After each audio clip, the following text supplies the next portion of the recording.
Hey guys, what's up? Today I want to talk to you about two pops and what they are, how you use it, and what it means for your delivery.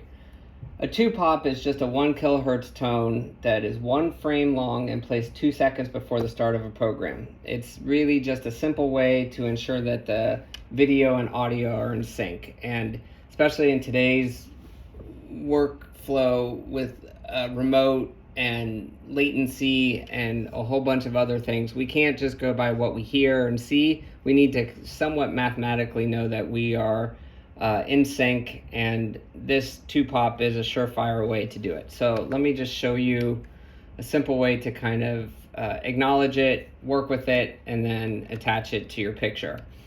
So here's a mix that we've received.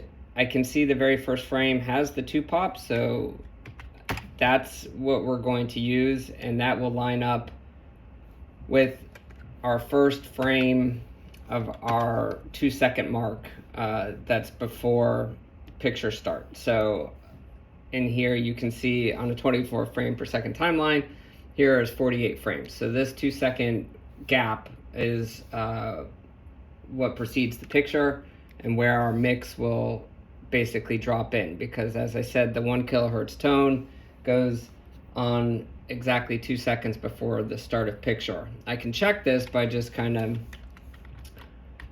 scrolling to the picture start, and if I chop off from the start where our mix is, I see this 48 frames, which is 2 seconds, which tells me that I have placed this in the right area. So if you want to see what visually is happening, in the old days, it was much easier because we would have a countdown slate that would go before our picture, and our picture would almost always start at hour 1, and then hour 2, hour 3, etc. Nowadays, without tape and without actually queuing it up on the VTR, we've kind of bypassed a lot of these steps. So visually, what's happening is each of these would play for 1 second. So as we get to 4 seconds, we have 4 seconds until our picture starts, 3 seconds, etc. So here we go into 2. We don't play this out for the full 2 seconds. It would go to black.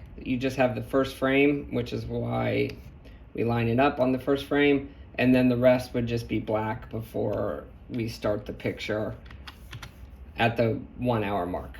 I hope this helps. If for whatever reason, especially when you start skipping this step and you don't have a countdown anymore, and you're just given the audio with the picture, it's a very similar process. I can drag it in. I can see that the audio has the two pop. I can actually just go ahead and ripple this if I want. So I hit Alt-R, and then I just can type in 48, and now I know that I am 2 seconds into the mix, which is where our picture starts. And in this particular case, it also lines up to the end of the mix, which is helpful, so I do not need to chop anything off the back. Hope this helps. Reach out if you have any questions, and please give me suggestions of more things you'd like to see. Thanks, take care, bye.